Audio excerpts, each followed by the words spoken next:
Okay, this is a Polar boiler I bought a couple years ago. I didn't particularly wasn't too happy with it, and I don't see any reviews on YouTube or anywhere that really explains things.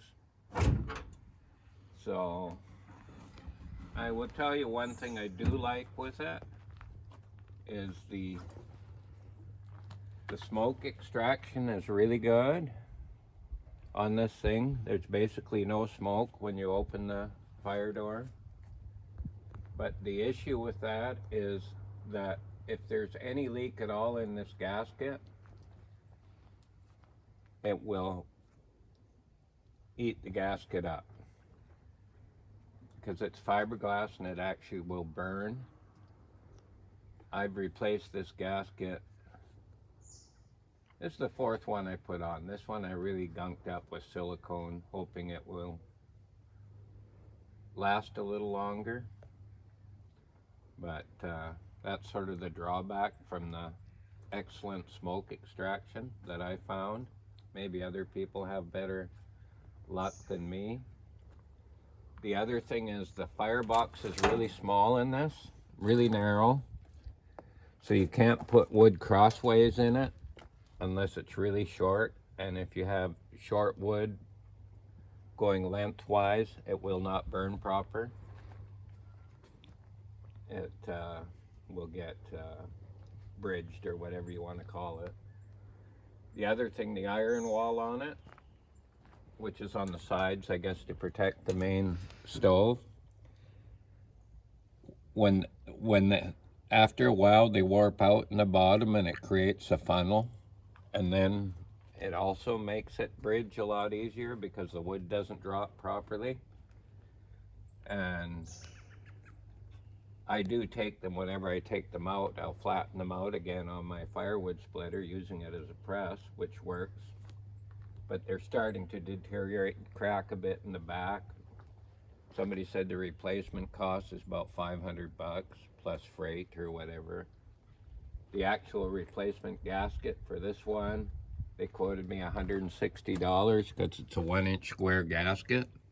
So I've got a doubled up 3/4 gasket in there, which cost me about $10. So that's what I've been replacing it with because it's a little ridiculous, $160, and I don't see what the point is of a wider gasket. Wider or narrower, it'll fail the same way.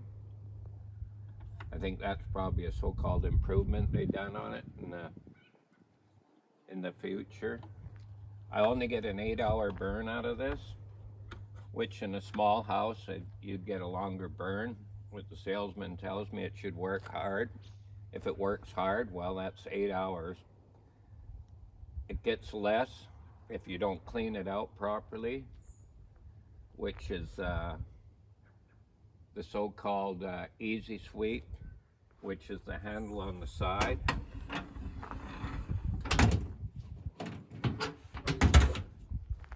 Which is this handle here, they call it easy sweep. Well, the tubulators in it are much smaller than the tubes, so it doesn't actually clean the tubes. It keeps them open, but it doesn't clean them. So every I would say month or so, if you want it to be efficient, you got to take the cover off, take the tubulators out, and brush them with a wire brush.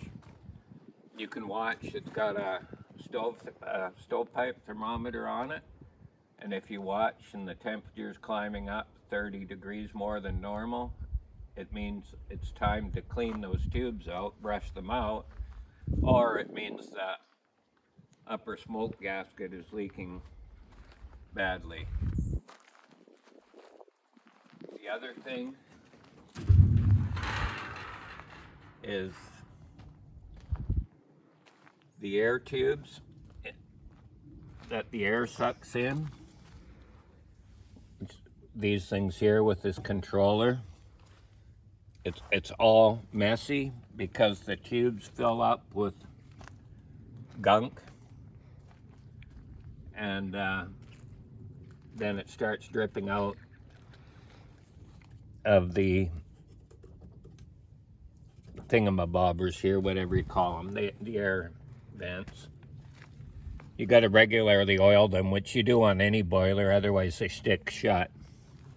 And especially if they're cold and it warms up and it won't work, well, those are probably stuck shut. So you got to oil them regularly. But it's really messy back here because of all the dripping creosote and whatever. I have a bucket under each side there that collects some of it, but it's kind of an ugly looking mess. The other thing back here is so-called Easy Connect here or whatever. When I first got the unit and I filled it up, it leaked in the back side. So I phoned up the salesman. He told me just to put a bucket under it. Well, I thought it shouldn't be leaking, otherwise you lose all your anti-corrosion stuff. So I got a piece of rubber hose clamped onto the back where it was leaking from, and that seemed to stop it, but it's sort of hokey. I didn't think the bucket under it was really a good fix. They should have sent me a new one. I could have taken it off and fixed it properly, but then I'd have to drain all the water and all my anti-corrosion, and it would have been back to getting more stuff, more money. Oh, the other thing, you have to burn it with lots of ash in the bottom. It's got to plug the bottom of those iron walls, otherwise the air just seeps underneath and it bridges easier.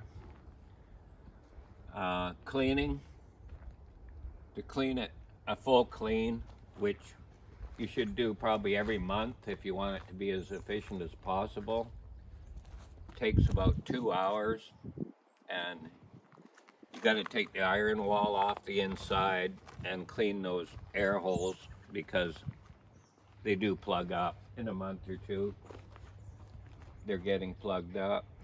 Other than that, it does work to a fashion. But now on my Woodmaster stove that I bought, you see I'm wearing this fancy hat here. I'm not advertising. It's basically the same size unit, but the firebox holds about twice as much wood. And I easily get a 12-hour burn out of it. And it does not leak out creosote on the back. The back is nice and clean. Things don't plug up inside, mostly, because anything that goes in the air tubes runs back into the firebox, which makes a lot of sense. So there's actually not too much wrong with the Woodmaster. Of course, everything's a learning curve, and you can get quite aggravating trying to burn things properly, but you know, a month or two of playing around with this and that, and you can get it working good most of the time. Every once in a while it has a hiccup, and you wonder why isn't it working, so you go poke around at this and that, and after a while, gee, it's working now. So that kind of seems the way with these gasifier boilers. I used to have the old conventional boilers before. They were very simple, easy, you could burn anything in them, but they burned more wood, but it didn't much matter because you could throw anything in it. I think if I owned a farm out in the middle of nowhere and I didn't mind filling the neighborhood up with smoke, I would probably go back to a conventional boiler. But I've got a school close by and whatever, and if I threw crappy wood in my conventional boiler, it kind of smoked up the neighborhood, and it was a little embarrassing. These basically don't smoke at all when they're working properly. And I guess I'm quite happy with my Woodmaster. Much happier than my Polar, which kind of an expensive experiment, but that's what it is.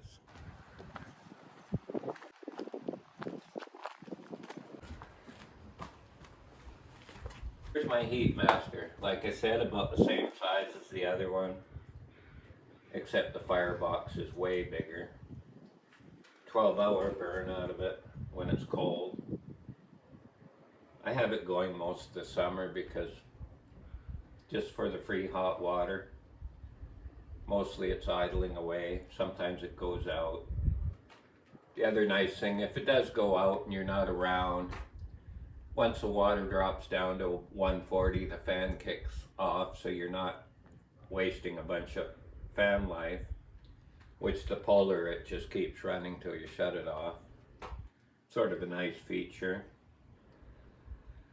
The other nice thing about this is the cleaning. It only takes about 2 minutes to clean anything in the front here. Once in a while I take the fan off. I've only taken it off a couple of times in 6 months. It wasn't really dirty, but it only takes about 2 minutes to get the fan off, and another couple of minutes to clean the blades and back on. So it's not a big deal. Whereas on the Polar, it's a little more complicated, but not really a big deal. I have had a couple issues when it was new. I had quite an issue because the O2 sensor wasn't working properly, so once I figured that out, and a month later I got a new one. That was okay. Once in a while the secondary air tube has plugged up, but only partially plugged up. So you could do that dollar bill trick and it'll still hold the dollar bill, but the stove won't work right. So I pull off the lower controller, and there's just a wee bit of crud built up in close to the nozzle, and that was affecting the burn. But that was only about a 5-minute thing, but the amount of time to figure out, oh yeah, finally, that's realizing that there might be a problem there.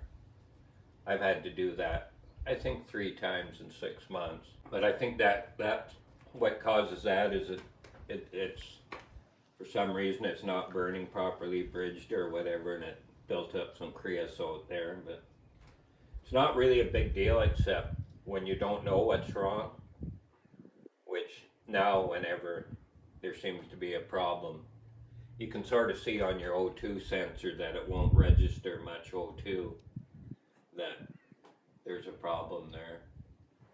The sweep on this one, the tubulators, aren't easily accessible. Hopefully I never have to get into it, but they're tight.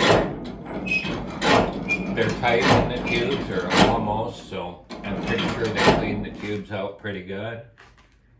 Which is a lot nicer feature on this than the Polar. Only drawback, the smoke lever here, the smoke extraction doesn't work very well, so you get a lot of smoke. You know, with the Polar you can have it inside a closed room, no problem, and you wouldn't have to worry about smoke. But here it doesn't really matter. I'm used to the old boilers that I had smoke everywhere anyway, so. But that is one slight drawback to it. It's quite smoky. Anyway, this one here, I don't have to clean out. It doesn't have iron walls in it, just got one small plate on each side that the air comes through. I've taken it off twice, and both times it never had to come off.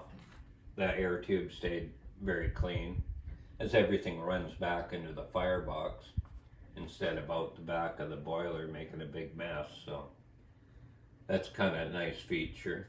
The connections in the back of it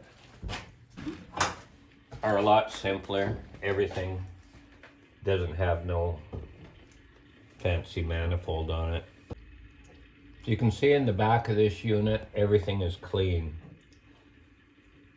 It's been going since Christmas. The fan is really easy to take off. I've taken off a couple of times. It's really quick.